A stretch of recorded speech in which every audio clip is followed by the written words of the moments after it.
Hi guys, here from Pax Europiana. I just did something really good and I'm very happy about it. I applied to make a people's petition, a Volksbegehren in Austria for Austria joining NATO. This is an extremely interesting thing. I actually saw it on Finland. There were some friends, they did it even before, but I was too late, I think. And now they have got all this absolute approval, and Finland and Sweden will join the not the European Union. We joined together the European Union in '95.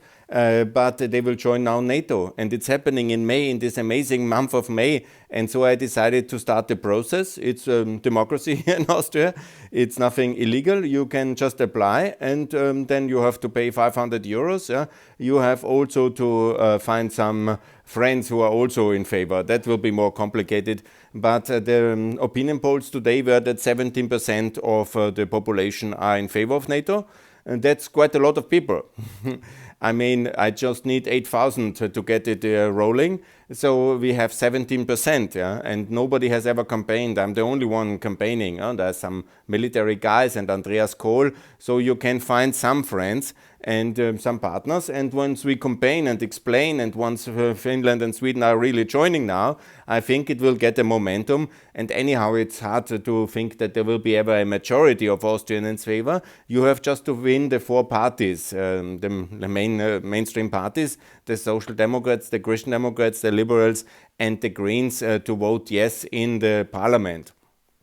Because after this whole poisoning of the mind of the people with neutrality and pro-Russian narrative, which the Austrian consensus has done, I think it will be very hard to win a consensus. But at least, when you have 70%, and now I will start with focusing on the Neos, and they are the most reasonable party of all parties.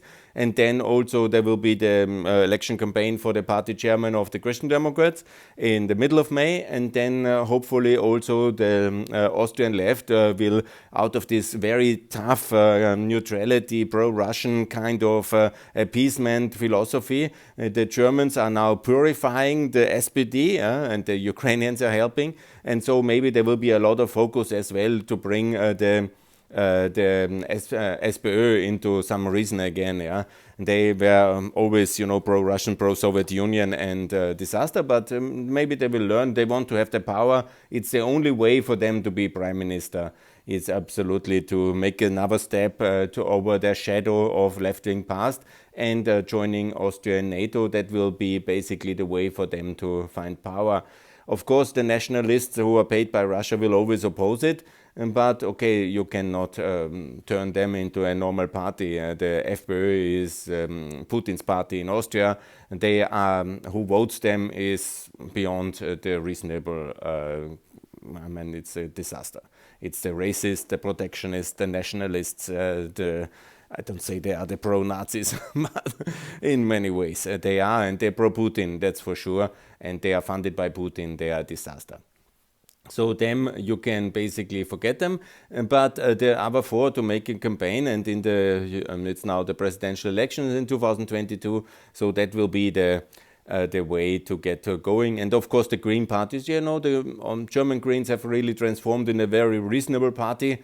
It's very tempting to vote for them. They are really very good, professional, pro-Europeans, pro-NATO and pro-Ukraine. The Austrian Greens probably there will be some spillover effect, and that is hopefully also possible. So a four-party consensus to skip the neutrality law, to talk with the allies, America, Great Britain and France. They have this state treaty guarantee. They are all in NATO. Luckily, Alois Mock has never allowed the state treaty to be guaranteed by this fake Russia, by this disaster state of '93. He has excluded them in March '93, and so we don't have to ask Russia. They will be crazy, but they are already crazy, and there will be more escalations. Yes, that's not only because of Austria, it's because of Ukraine, and we have to be all united in one big NATO EU, and we have to stand firm against the aggression. And also it is very good to also bring Serbia back in the fold, and also to have recognition of Kosovo and the NATO membership of Kosovo, NATO membership of Bosnia,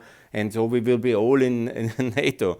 It will be maybe Ireland and Malta, Cyprus wants, and just the left wing in Malta and and the confused Irish. But you know, if we ever discuss about Irish unity and all these things, first we discuss about Ireland joining NATO before we anyhow and ever will change any status of Northern Ireland.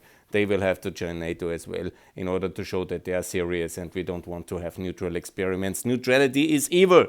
It's toxic. It's irresponsibility. It's immoral, and it has to be stopped. And the Austrian application now, I started. I look for friends. I look for partners. I look for anybody who wants to help financially, to co-sign, to support, to tweet. Please join the NATO campaign.